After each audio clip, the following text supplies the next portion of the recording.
আসসালামু আলাইকুম। ভুয়া মুক্তিযোদ্ধাদের তালিকার বিষয়ে সর্বশেষ যে সিদ্ধান্ত হলো তা জানবো আজকের এই ভিডিওতে।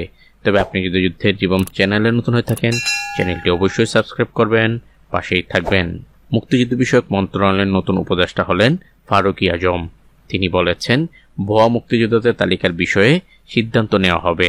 মুক্তিযুদ্ধ বিষয়ক মন্ত্রণালয়ের উপদেষ্টা ফারুকী আজম বলেছেন, মন্ত্রণালয়ের সবার সঙ্গে বসে আমরা এই বিষয়ে একটা সিদ্ধান্তে যাব। তিনি আরও বলেন, কোটা সংস্কার আন্দোলনে সংগ্রাম করতে গিয়ে মুক্তিযুদ্ধের বিষয়টা প্রধান হয়ে আসছে। জাতীয় ও আন্তর্জাতিকভাবে মুক্তিযোদ্ধাদের ভাবমূর্তি ক্ষুণ্ণ হয়েছে। একটা সুবিধাভোগী শ্রেণী হিসেবে মুক্তিযোদ্ধাদের চিহ্নিত করেছে বিগত স্বৈরাচারী ব্যবস্থা।